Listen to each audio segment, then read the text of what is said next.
নমস্কার বন্ধুরা, মিষ্টুর রান্নাঘরে তোমাদের স্বাগত জানিয়ে শুরু করছি আমার আজকের রেসিপি।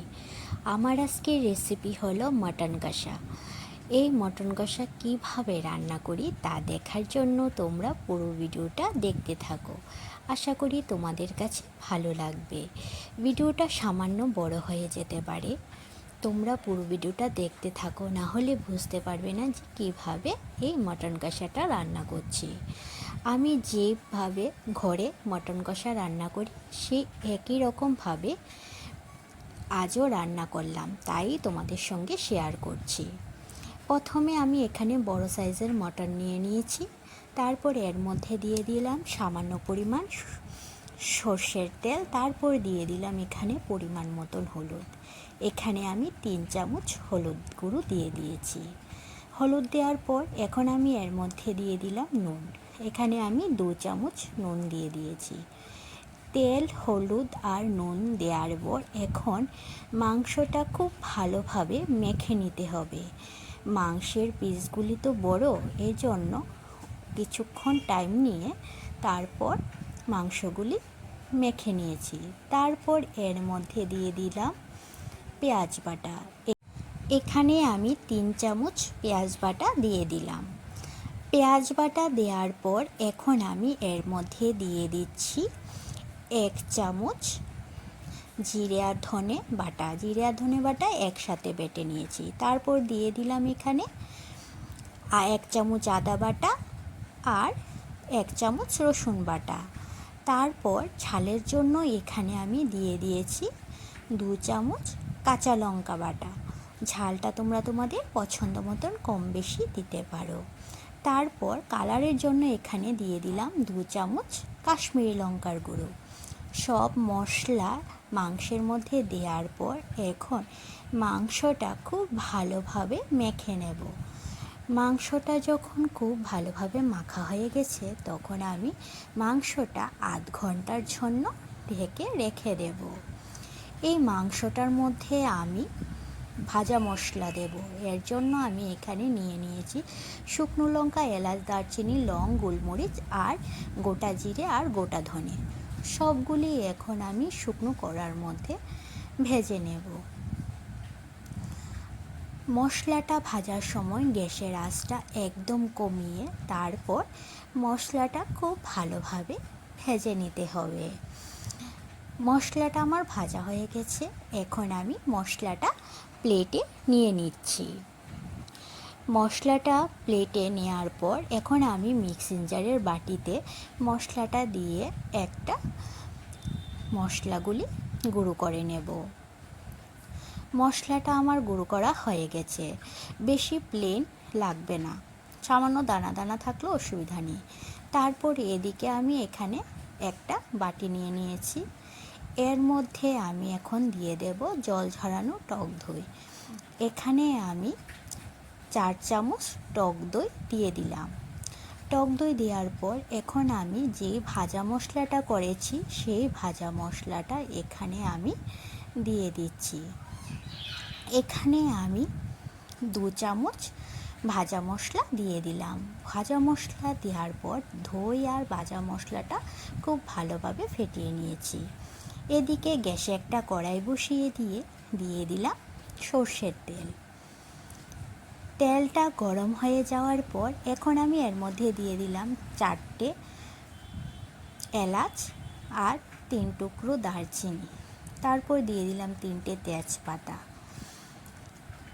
এখন ফোড়নটা হয়ে যাওয়ার পর এখন এর মধ্যে দিয়ে দিচ্ছি পেঁয়াজ কুচি। মটন কষা রান্না করার সময় পেঁয়াজের পরিমাণটা একটু বেশি দিতে হবে। এখানে আমি 4টে বড় সাইজের পেঁয়াজ কুচি দিয়ে দিয়েছি। পেঁয়াজ কুচিগুলি দেওয়ার পর এখন পেঁয়াজটা ভেজে নেব। পেঁয়াজ ভাজা হয়ে যাওয়ার পর এখন আমি এর মধ্যে দিয়ে দিচ্ছি মেখে রাখা মাংসটা দেওয়ার পর এখন আমি মাংসটা হালকা নেড়ে চেড়ে তারপর আমি 15 থেকে 20 মিনিটের জন্য মাংসটা ঢাকা দিয়ে দেব, যাতে মাংসটা সেদ্ধ হয়। মাংসটা হালকা নেড়ে চেড়ে তারপর আমি 15-20 মিনিটের জন্য ঢাকা দিয়ে দিলাম। 15-20 মিনিট পর আমি ঢাকাটা তুলে নিয়েছি। এখন মাংস থেকে জল বের হয়েছে। এই মাংসটা এখন আমি অনবরত নাড়তে থাকবো। মাংসটা নেড়ে তারপর মাংসটা ঝোলটা কষিয়ে নেব। মাংসটা আমার এখানে কষানো প্রায় হয়ে এসেছে। এখন মাংসটা পুরোপুরি সেদ্ধ হয়নি, যেহেতু মাংসটা বড় সাইজের পিস নিয়েছি। মাংসটা এখন আমি আর ঢাকা দেব না।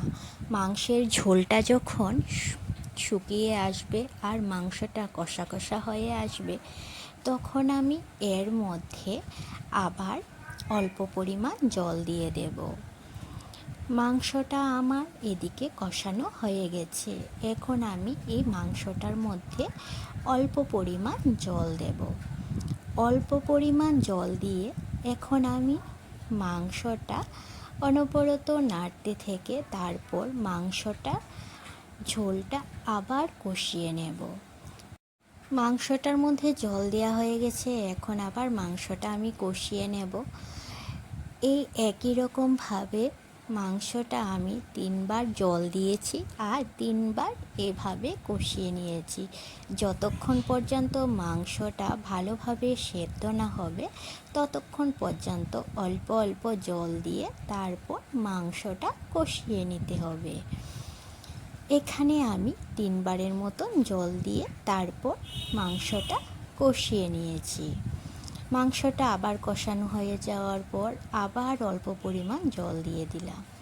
জল দেওয়ার পর মাংসটা আবার কষিয়ে নিচ্ছি। এই রকমভাবে মাংসটা কষালে মাংসের গ্রেভিটা খুব ভালো হয় আর খেতেও খুব অসাধারণ লাগে। মাংসটা এখন আমার প্রায় কষানো হয়ে গেছে।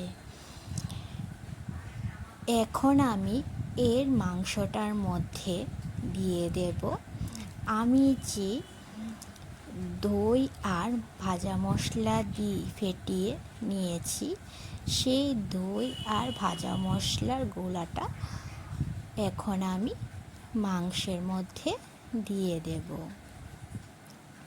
মাংসটা কষানো হয়ে গেছে।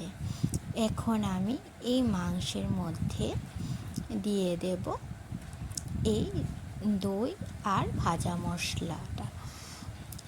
এখন টক দই আর ভাজা মশলাটা দেওয়ার পর মাংসটা আরও কিছুক্ষণ কষিয়ে নেব। মাংসটা পুরোপুরি ভালোভাবে কষানো হয়ে যাওয়ার পর তারপর আমি অল্প পরিমাণ জল দিয়ে দেব। মাংসটা আমার কষানো হয়ে গেছে। এখন আমি অল্প পরিমাণ জল দিয়ে দিচ্ছি। এদিকে এই রকমভাবে 3 বার জল দেওয়ার পর কষিয়ে নিয়েছি। তারপর মাংসটাও আমার খুব ভালোভাবে সেদ্ধ হয়ে গেছে। এখন আমি অল্প পরিমাণ জল দিয়ে তারপর মাংসটা আবার কষিয়ে নিয়ে তারপর নামিয়ে নেব। এখন আমি এই মাংসটার মধ্যে দিয়ে দিচ্ছি গরম মশলা গুঁড়ো। তোমরা এখানে বাটা মশলাও দিতে পারো। এখানে আমি গরম মশলার গুঁড়ো দিয়ে দিয়েছি। তারপর দিয়ে দিলাম 1/2 চামচ ঘি। গরম মশলা আর ঘি দেওয়ার পর এখন আমি মাংসটা আর সামান্য কষিয়ে নিয়ে যখন মাংস থেকে তেল ছাড়বে তখন আমি মাংসটা নামিয়ে নেব। মাংসটা আমার প্রায় হয়ে এসেছে। এখন আমি মাংসটা নামিয়ে নেব। আমার এই রেসিপিটি তোমাদের কাছে কেমন লেগেছে তোমরা অবশ্যই জানাবে। আর ভালো লাগলে লাইক আর সাবস্ক্রাইব করে দিও। আমার ফেসবুক পেজ মিষ্টু রান্নাঘর, এই পেজটি ফলো করে দিও। ফেসবুক পেজের লিংক আমি ডিসক্রিপশানে দিয়ে দিয়েছি। রান্নাটা আমার হয়ে গেছে, এখন আমি বাটিতে নামিয়ে নিচ্ছি। আমার এই রেসিপিটি যদি তোমাদের কাছে ভালো লেগে থাকে তাহলে বাড়িতে অবশ্যই একবার ট্রাই করবে, দেখবে খেতে খুব অসাধারণ লাগে।